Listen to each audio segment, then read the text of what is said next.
नमस्कार दोस्तों, मैं किशोर कुमार सक्षम क्लासेस के इस चैनल पे आप सबका हार्दिक स्वागत करता हूं। इतिहास एवं कला संस्कृति और राष्ट्रीय आंदोलन से संबंधित हम जो महत्वपूर्ण प्रश्नों के सॉल्यूशन का जो श्रृंखला अपलोड कर रहे हैं, उसी श्रृंखला में आज हम लेकर आए हैं गुप्त कालीन कला एवं साहित्य से संबंधित कुछ महत्वपूर्ण प्रश्न। ठीक है साथियों, और इससे संबंधित हम काफ़ी वीडियो कला एवं साहित्य से संबंधित काफ़ी वीडियो हम पहले ही अपलोड कर चुके हैं, जो हमारे चैनल पे आपको उपलब्ध हो जाएंगे। और इन सब की पीडीएफ आपको हमारे टेलीग्राम चैनल सक्षम क्लासेस के टेलीग्राम चैनल पे आपको उपलब्ध हो जाएगी। तो जिन साथियों ने हमारा टेलीग्राम चैनल ज्वाइन नहीं किया है, वो टेलीग्राम ग्रुप भी ज्वाइन कर ले। शुरू करते हैं गुप्तकालीन कला एवं साहित्य का पहला प्रश्न। भारतीय मंदिर निर्माण में शिखर मंदिर का पहला उदाहरण है। ऑप्शन ए लिंगराज मंदिर, कंदरिया महादेव मंदिर, भीतरगांव मंदिर या देवगढ़ का दशावतार मंदिर। तो इसका सही उत्तर है देवगढ़ का दशावतार मंदिर। दशावतार मंदिर देवगढ़, यहाँ पे पहली बार शिखर का जो उदाहरण हमें मिलता है वो देवगढ़ के दशावतार मंदिर में मिलता है। भीतरगांव मंदिर और देवगढ़ दशावतार मंदिर ये दोनों गुप्तकालीन है। कंदरिया महादेव मंदिर ये खजुराहो में आया हुआ है,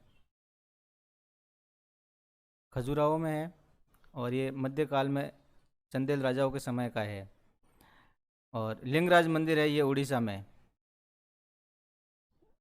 है। ठीक है दोस्तों, तो एक जो भीतरगांव का जो मंदिर है, ये वर्गाकार चबूतरे पे ईंटों से निर्मित मंदिर है। वर्गाकार, ये दोनों गुप्त काल से संबंधित है, तो इन दोनों को अपन थोड़ा वर्गाकार चबूतरे पर ईंटों से निर्मित मंदिरों का निर्माण गुप्त काल में प्रारंभ होता है।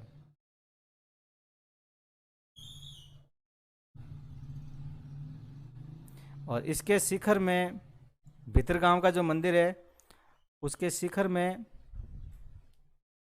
मेहराबों का प्रयोग किया गया पहली बार।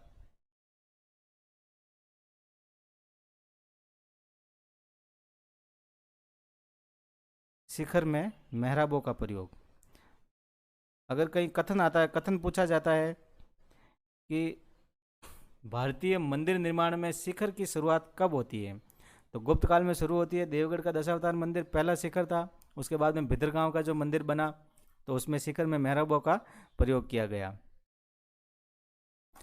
चलते हैं नेक्स्ट प्रश्न की ओर। प्रश्न नंबर 2। उदयगिरी गुहा मंदिरों का निर्माण किसके काल में हुआ था? उदयगिरी विदिशा जो है, मध्य प्रदेश में विदिशा के पास में ये उदयगिरी गुफाएं हैं।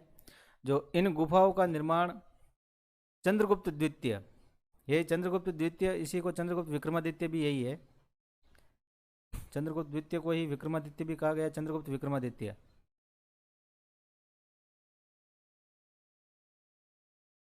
ठीक है दोस्तों, इसके काल में उदयगिरी मंदिरों का निर्माण हुआ।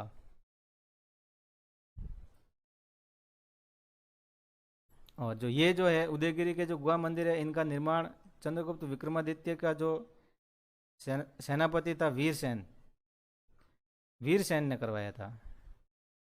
वीरसेन सेनापति था, ये वीरसेन सेनापति, इसने करवाया था। और वीरसेन कौन है? हरिसेन का पुत्र है। वीरसेन ने कराया। बाघ के जो गुहा मंदिर है उनका निर्माण हरिसेन का पुत्र है। ये हरिसेन कौन है? प्रयाग प्रशस्ति का रचयिता, और हरिसेन का पुत्र है वीरसेन। हरिसेन प्रयाग प्रशस्ति किससे संबंधित है? समुद्रगुप्त से संबंधित। तो समुद्रगुप्त के समय में हरिसेन था मुख्य, इसका अधिकारी था एक, और समुद्रगुप्त का बेटा है चंद्रगुप्त द्वितीय। तो चंद्रगुप्त द्वितीय के समय में हरिसेन का पुत्र वीरसेन आ गया। ठीक है दोस्तों, अब उदयगिरी का जो गुहा मंदिर है उसके अंदर ही विष्णु की वराह अवतार की एक विशाल मूर्ति है। वराह अवतार की विशाल मूर्ति उदयगिरी के गुहा मंदिरों में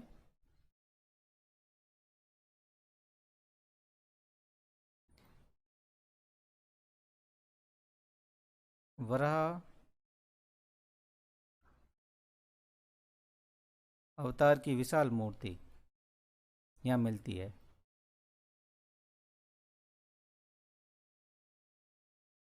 उदयगिरी के गुहा मंदिरों में जो उसमें जो ये वराह अवतार है उसको मतलब समुद्र में से पृथ्वी का उद्धार करते हुए मतलब प्रदर्शित किया गया है।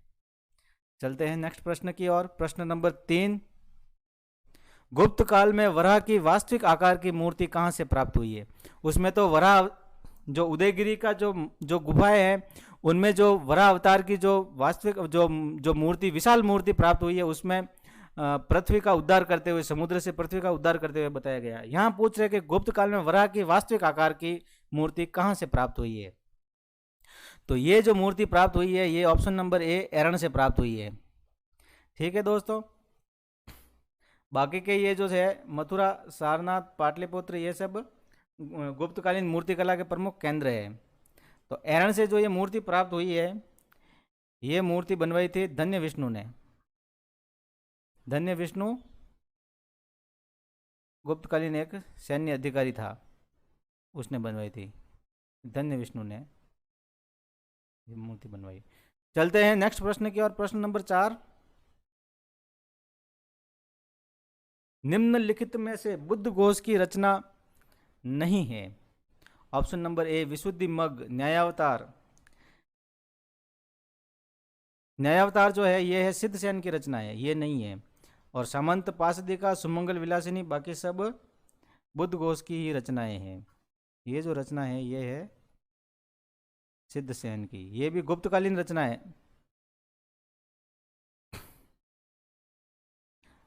तो जहाँ गुप्तकालीन कला एवं साहित्य है वहाँ पे इन पुस्तकों से संबंधित प्रश्न पूछे जाने की संभावनाएं रहती है। नेक्स्ट प्रश्न नंबर 5, निम्नलिखित में से असुमेलित है। रावण वध भारवी नहीं, रावण वध है वत्स भट्टी की रचना, बाकी सब सुमेलित है। रावण वध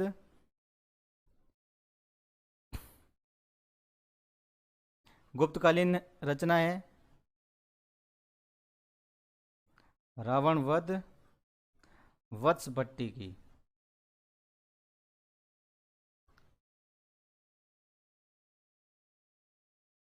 और भारवी की रचना है किरातार्जुनियम।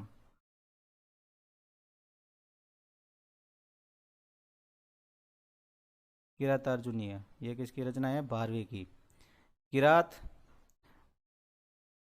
और अर्जुन, महाभारत का जो नायक है अर्जुन, और भगवान शिव जो किरात के रूप में आते हैं, शिकारी के रूप में, तो उनके जो बीच में युद्ध होता है और उसको पाशुपत महास्त्र अर्जुन को जो दिया जाता है भगवान शिव के द्वारा, उसकी जो कहानी है वो इसमें किरातार्जुनियम में है। और ये रचना है भारवी की। दंडिन की एक रचना तो है ये काव्यदर्श, काव्यदर्श भी कहते हैं और काव्य दर्शन भी कहते हैं। और एक इसकी दूसरी और रचना है वो है 10 कुमार चरित्र।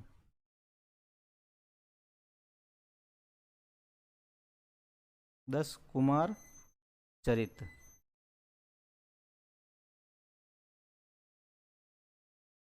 दस कुमार चरित्र विशाख दत्त की एक मुद्रा राक्षस और दूसरी है इसकी देवी चंद्रगुप्तम।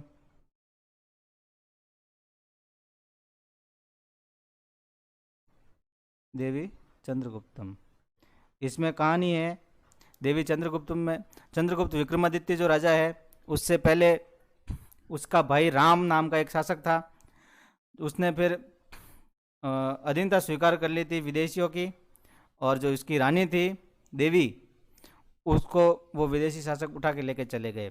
फिर चंद्रगुप्त द्वितीय ने वापस उनको पराजित किया और उस रानी को ससम्मान वापस लेके आया। ठीक है दोस्तों, तो विशाखा दत्त की गुप्त काल में 2 रचनाएं हैं, मुद्रा राक्षस और देवी चंद्रगुप्तम। मुद्रा राक्षस जो है इसमें मौर्य साम्राज्य की स्थापना की जानकारी मिलती है। चाणक्य, चंद्रगुप्त और नंद वंश के अंतिम राजा धनानंद की जानकारी इसमें मिलती है। धनानंद के द्वारा चाणक्य का अपमान किया जाता है और अपने दरबार से निष्कासित किया जाता है। फिर चाणक्य द्वारा यह प्रतिज्ञा की जाती है कि मैं तेरे साम्राज्य का नष्ट कर दूंगा, और फिर आगे ये चंद्रगुप्त के सहयोग से फिर वापस अपनी सेना एकत्रित करता है और धनानंद के जो मगध का जो साम्राज्य था उसको पराजित करता है। उसकी कहानी इसमें मुद्रा राक्षस में मिलती है। मृच्छकटिकम शूद्रक की कहानी है, तो इसमें मृच्छकटिकम का भी मतलब, ये भी एक दो बार प्रश्न में पूछा गया कि इसका मतलब क्या होता है। मृच्छकटिकम का मतलब होता है मृत प्लस कटिकम, मतलब मिट्टी की गाड़ी।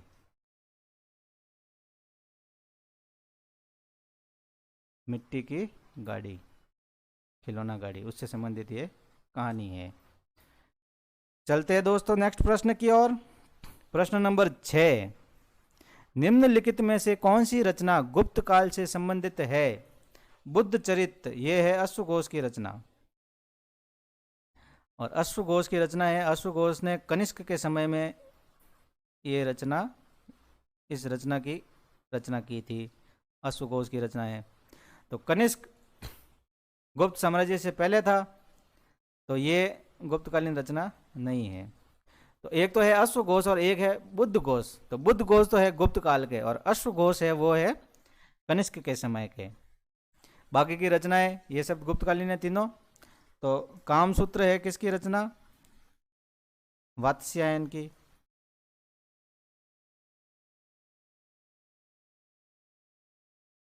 कामसूत्र वात्स्यायन की रचना।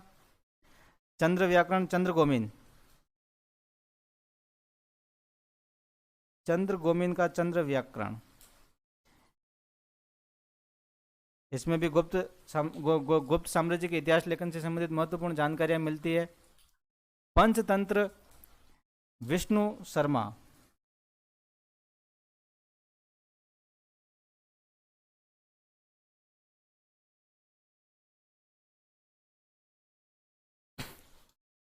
ठीक है दोस्तों। अब चलते हैं नेक्स्ट प्रश्न की ओर। प्रश्न संख्या 7, 9 विद्वानों की मंडली किस गुप्त शासक के दरबार में थी। तो ये 9 शासक, जो 9 रत्न जो थे, 9 विद्वान, ये विद्वान थे चंद्रगुप्त विक्रमादित्य के दरबार में। और ये चंद्रगुप्त विक्रमादित्य, यही चंद्रगुप्त द्वितीय और चंद्रगुप्त विक्रमादित्य एक ही है, इसके समय में थी। तो इसमें एक तो कालिदास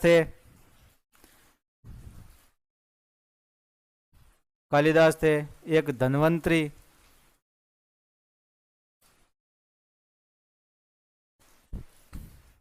वर रुचि,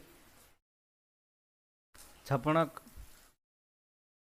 वर रुचि छपणक,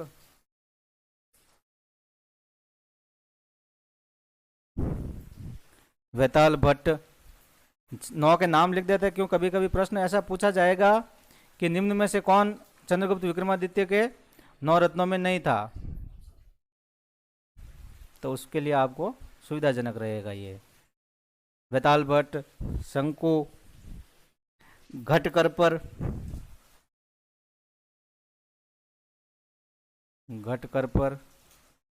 एक वरामीर है,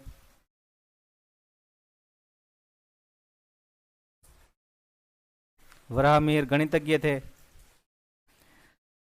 एक अमर सिंह है जिन्होंने अमरकोश की रचना की। अमरकोश, जिसे अमरकोश के रचयिता अमर सिंह, ठीक है दोस्तों, ये अमरकोश लिख दिया मैंने, कोई बात नहीं। अमर सिंह हो गए, छपणक हो गए, शंकु, वेताल भट्ट, घटकरपर, वरामीर, वर रुचि, कालिदास, धन्वंतरी, छपणक। 1 2 3 4 5 6 7 8 9 लोग हो गए, ठीक है दोस्तों। अमरकोश को संस्कृत का महाकोश भी कहा जाता है।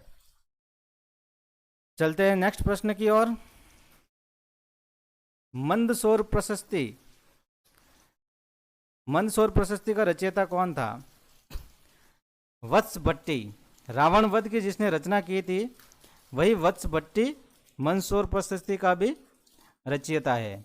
ये रवि कीर्ति, ये तो एहोल प्रशस्ति, एहोल प्रशस्ति, एहोल प्रशस्ति जिसमें चालुक्य राजा पुलकेशिन द्वितीय की जानकारी मिलती है। हरिसेन प्रयाग प्रशस्ति का रचयिता,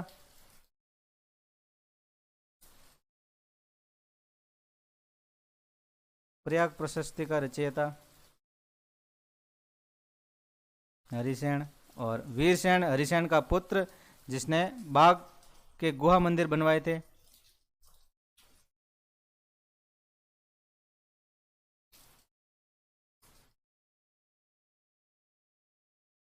वीरसेन हो गया चंद्रगुप्त द्वितीय के समय, हरिसेन हो गया समुद्रगुप्त के समय। और वत्स भट्टी ने मंदसौर प्रशस्ति का रचना की। मंदसौर प्रशस्ति ये है कुमारगुप्त द्वितीय के समय की, जिसमें कुमारगुप्त प्रथम, कुमारगुप्त महेंद्र द्वितीय भी जिसे कहा गया, उसकी भी जानकारी मिलती है। कुमारगुप्त द्वितीय के समय की है वत्स भट्टी। कुमारगुप्त द्वितीय के समय था वत्स भट्टी, कुमारगुप्त द्वितीय के समय था। और मंदसौर प्रशस्ति कुमारगुप्त द्वितीय के समय की है, जिसमें कुमारगुप्त प्रथम की भी जानकारी मिलती है। और वत्स भट्टी की दूसरी रचना कौन सी है? रावण वध। ठीक है दोस्तों, अब चलते हैं नेक्स्ट प्रश्न की ओर।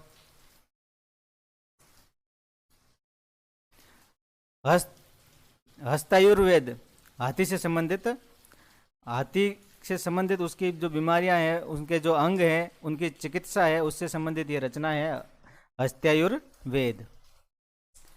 तो इसकी रचना की थी पलकाप्य ने। हस्तायुर्वेद की रचना हाथियों की चिकित्सा से संबंधित।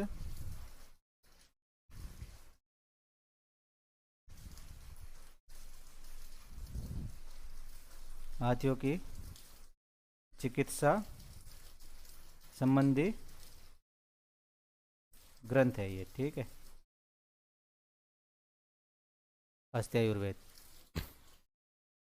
वाघभट्ट की चिकित्सा संबंधी महत्वपूर्ण पुस्तक है ये हस्तायुर्वेद। ये पलकाप्य की रचना है। ठीक है, इसका आंसर है सी, पलकाप्य।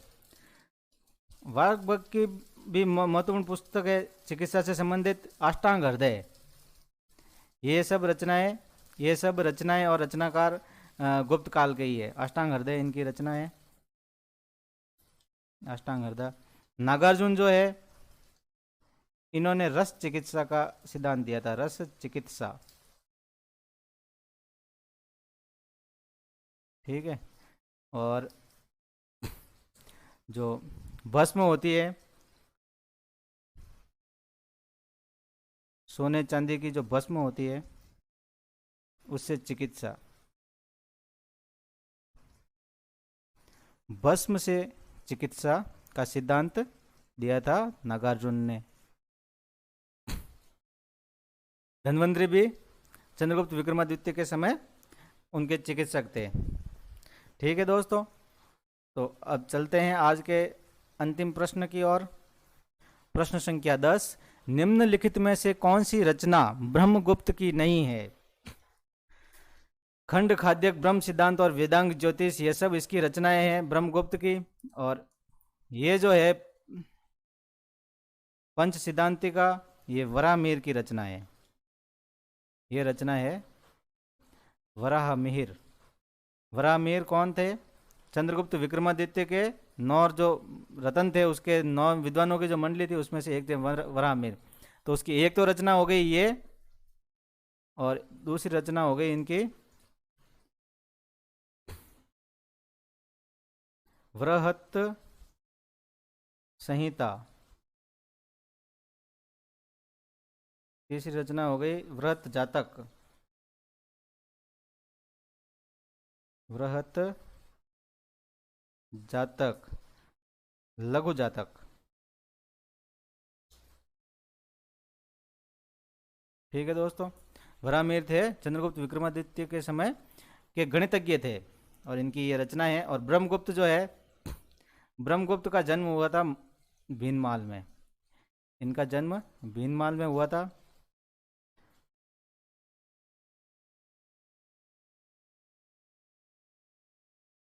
भीनमाल शिक्षा का महत्वपूर्ण केंद्र था गुप्त काल में, जिसे श्रीमाल भी कहते थे।